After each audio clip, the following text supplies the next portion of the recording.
Hello दोस्तों, agriculture study with देव में आपका स्वागत है। तो कल हम लोगों ने पढ़ा था अरहर, अब हम लोग पढ़ते हैं चना। चना ऐसे ही होता है, फिगर में आप देख सकते हैं, ऐसा ही होता है चना। बहुत लोग देखे होंगे भी। चना का बॉटनिकल नेम होता है कीकर एल्टिनियम। चना एक बहुत महत्वपूर्ण फसल है। चना हमारे भोजन का एक प्रमुख अंग है। हम अपने दैनिक जीवन में चना का विभिन्न रूपों में उपयोग करते हैं। चना का जैसे हम लोग दाल बनाते हैं, छोला बनाते हैं, बेसन बनाते हैं। बेसन से बना स्वादिष्ट मिठाई बनता है, जैसे कि सोनपापड़ी हुआ, और भी बहुत सी मिठाई होती है जो कि चना ही से ही बनती है। और नमकीन हुआ, हरा साग हुआ, हरा चना हुआ, सत्तू हुआ, इत्यादि हुआ। लिट्टी में ही सत्तू ही का ही प्रयोग होता है, आप तो जानते ही होंगे। चना के हरे पत्ते में मैलिक अम्ल तथा सिट्रिक अम्ल पाया जाता है जो शरीर के रक्त को साफ करता है तथा साथ ही साथ पेट की जनित बीमारियों को में लाभकारी है। जैसे पेट संबंधी जितना बीमारी होता है उसमें ये लाभकारी होता है। चने में 18 से 12% प्रोटीन और 61 से 62% कार्बोहाइड्रेट पाया जाता है। वसा 4.5% पाया जाता है, परसेंट पाया जाता है तथा 28 मिलीग्राम कैल्शियम,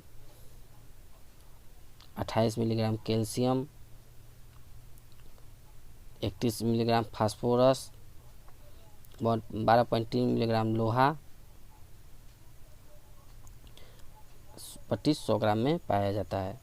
चना की फसल मिट्टी में 41 से 134 किलोग्राम हेक्टेयर की दर से वायुमंडलीय नाइट्रोजन स्थापित करता है, जो कि बाद में बोई जाने वाली फसल के लिए लाभकारी है। चना का भूसी पशुओं के लिए पौष्टिक चारा के रूप में प्रयोग होता है। चना एक हेक्टेयर में 25 से 30 क्विंटल अवशेष प्राप्त होता है, जिसका उपयोग पशु आहार के रूप में करते हैं। 25 से 30 क्विंटल फसल के अवशेष के प्राप्त होता है, जो हम पशु के लिए उपयोग करते हैं।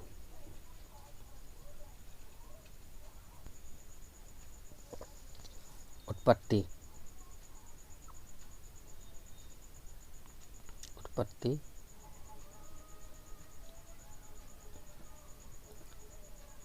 इसकी उत्पत्ति का मूल स्थान दक्षिण पश्चिम एशिया, शायद अफगानिस्तान।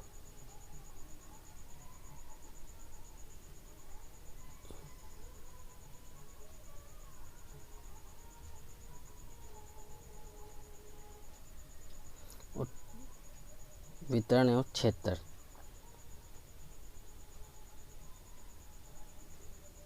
चना की खेती लगभग 71 लाख हेक्टेयर भूमि में की जाती है, जिसमें 57.5 लाख टन चना की उपज प्राप्त में होती है, जबकि बिहार में इसका औसतन 60,613.80 हेक्टेयर में 12.62% कुल दलहनी क्षेत्र का तथा उत्पादन 74.12 मीट्रिक टन का होता है। इस फसल की खेती गंगा और यमुना के ऊपरी बेसिन में करते हैं। इसके अलावा इसकी खेती राजस्थान, मध्य प्रदेश तथा महाराष्ट्र में करते हैं।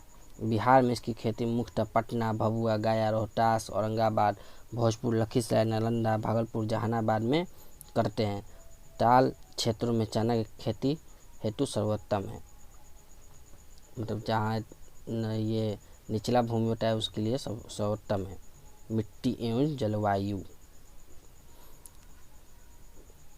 इसकी खेती के सभी प्रकार की मिट्टी में की जाती है, लेकिन दलहन क्षेत्रों में भारी मिट्टी वाली भूमि इस फसल के लिए अधिक उपयुक्त है। ठंडे मौसम में रबी की चने की खेती करते हैं तथा 15 सेंटीग्रेड से 20 सेंटीग्रेड का तापमान इसके लिए वनस्पति विकास के लिए उचित पाया जाता है। शस्य क्रियाएं, खेत की तैयारी।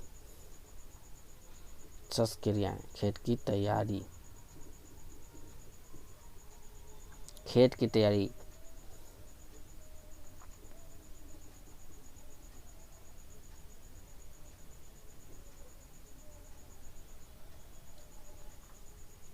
आगत खरीफ एवं धान की कटाई के बाद अविलंब तैयारी जरूरी है। पहली जुताई मिट्टी पलटने वाले हल से, दूसरी जुताई कल्टीवेटर से करके पाटा देकर समतल करना चाहिए। उन्नत प्रभेद देसी चना GCP 105। बुआई का समय है इसका 1 से 30 नवंबर। पकने का अवधि इसको लगती है 140 से 148। इसका औसत उपज है 20 से 25। अभियुक्ति मध्यम दाना, उखटा, जड़ गलन रोग के प्रति सहनशील। GPC 92 से 92-3। इसका बुआई का समय है 1 से 30 नवंबर। पकने की अवधि 135 से 140। औसत उपज है 18 से 20। छोटा दाना, उखटा अवरोधी है। पूसा 256 1 से 30 नवंबर। पकने की अवधि 140 से 150। औसत उपज क्विंटल 20 से 25 हेक्टेयर। बड़ा दाना होता है इसका JSG 14 1 से 30 नवंबर। बुआई का समय है। पकने की अवधि होती है 130 से 140 दिन। औसत उसका उपज है 15 से 18 किलोग्राम प्रति हेक्टेयर। बड़ा दाना होता है पूसा 362 15 नवंबर से 15 दिसंबर। पकने की अवधि 135 से 140 है। औसत उपज है 15 से 20 क्विंटल हेक्टेयर। मध्यम दाना इसका होता है।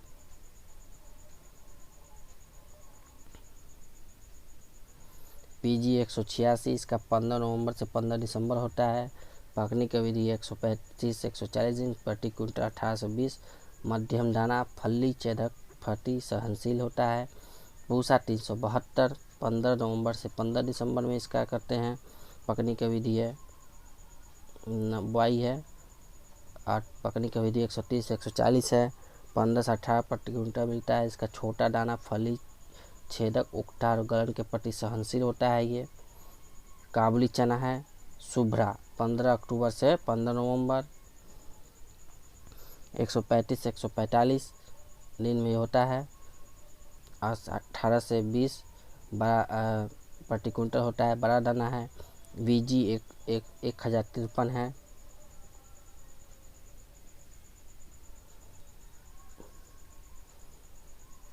पंद्रह अक्टूबर से 15 नवंबर।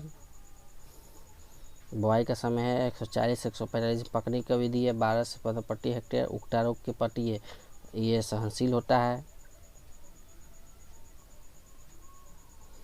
HK 94 से 134 15 अक्टूबर से 15 नवंबर इसका होता है। 140 से 150 दिन पक जाता है। 18 से 20 ये होता है। उकठा और जड़ और गलन रोग के प्रति सहनशील होती है। अब देख लेते हैं इसका बीज दर।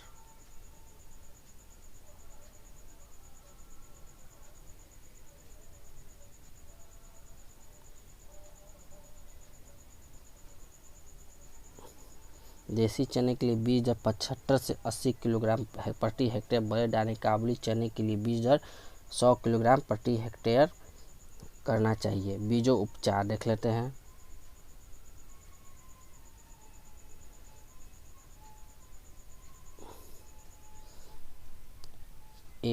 बुआई के 24 घंटे पूर्व 2.5 ग्राम फफूंदनाशी दवा जैसे डाइफोटान अथवा थीरम अथवा कैप्टेन प्रति किलोग्राम बीज को उपचारित करना चाहिए।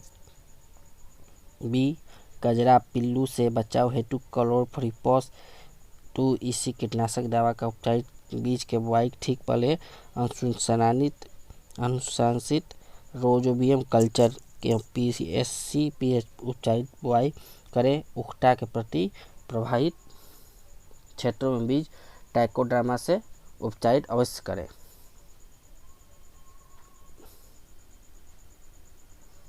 बोने की दूरी। पंक्ति से पंक्ति की दूरी 30 सेंटीमीटर तथा पौधे से पौधे की दूरी 10 सेंटीमीटर रखनी चाहिए। उर्वरक एवं प्रबंधन।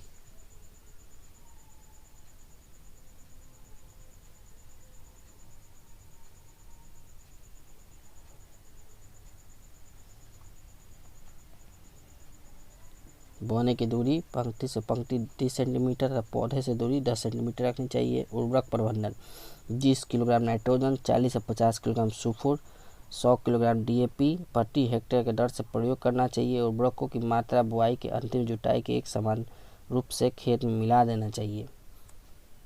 निकाई एवं गुड़ाई एवं खरपतवार नियंत्रण। चना के में दो बार निकाई गुड़ाई की आवश्यकता पड़ती है। प्रथम निकाई गुड़ाई बुआई से 25 दिनों के बाद एवं दूसरी 40 से 50 दिनों के बाद करनी चाहिए।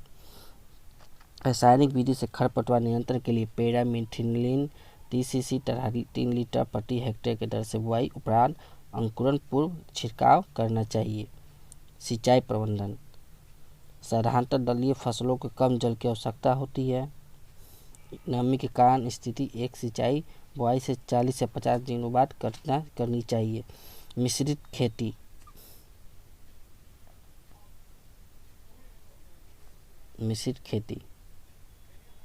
धनिया, राई, सरसों, तीसी, गेहूं के साथ मिश्रित खेती की जा सकती है। चने के साथ धनिया की अंतर्वर्ती खेती करने से चने में फली छेदक का प्रकोप कम हो जाता है। इसका खेती करने से फली छेदक का प्रकोप कम हो जाता है।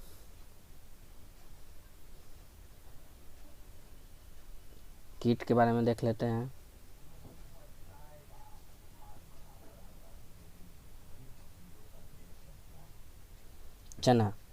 चना का फली छेदक। कीट विधि रोग कारकों के नाम। हेलिकोवर्पा आर्मीजोरा। लक्षण। कीट की छोटी शिशु या पिल्लू इधर उधर पट्टी में घूमकर फूल तथा फली में पहुंचकर उनमें छेद करके खाती है। फली में शिशु का मल पाया जाता है। चना की फसल के प्रबंधन के लिए देख लेते हैं। प्रबंधन के लिए ये लक्षण था और ये चित्र आप देख ही रहे हैं। चना की फसल काटते ही खेत की अच्छी तरह जुताई करके देना चाहिए ताकि प्यूपा ग्रीष्म ऋतु में मर जाए। दूसरा, फेरोमोन ट्रैप का प्रयोग 10 ट्रैप प्रति हेक्टेयर की दर से खेतों में करना चाहिए। अत्यंत प्रकोप होने पर क्लोरीफॉस 20 EC की दवा लेकर छिड़काव करनी चाहिए। अब दूसरा देख लेते हैं, चना का उकठा रोग। ये बहुत इम्पोर्टेंट है, चना का उकठा रोग।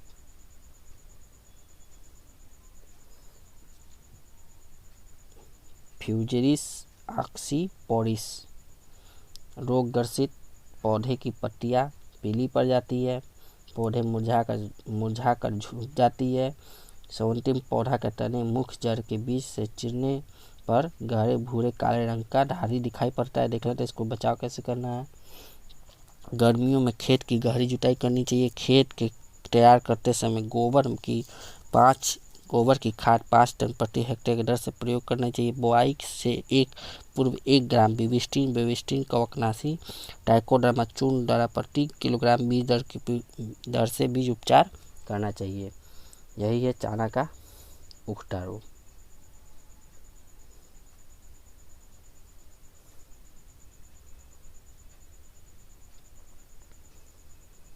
उपज देख लेते हैं।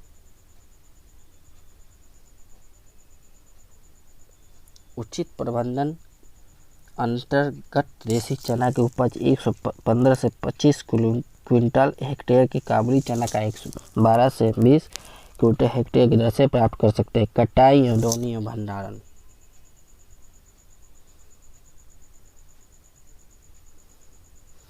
फसल तैयार होने पर फलियां पीली पड़ जाती है तथा पौधा सूख जाते हैं, तब पौधे के काट कर धूप में सुखा ले एवं दौनी कर अलग कर धूप में सुखाकर ही भंडारित करना चाहिए। तो दोस्तों आज मैंने चना कंप्लीट कर दिया। नेक्स्ट में हम मसूर पढ़ेंगे। अगर दोस्तों मेरा पढ़ाई अच्छा लगा हो, वीडियो अच्छा लगा हो तो चैनल को लाइक करें, सब्सक्राइब करें और लाइक जरूर करें, सब्सक्राइब करें, लाइक करें।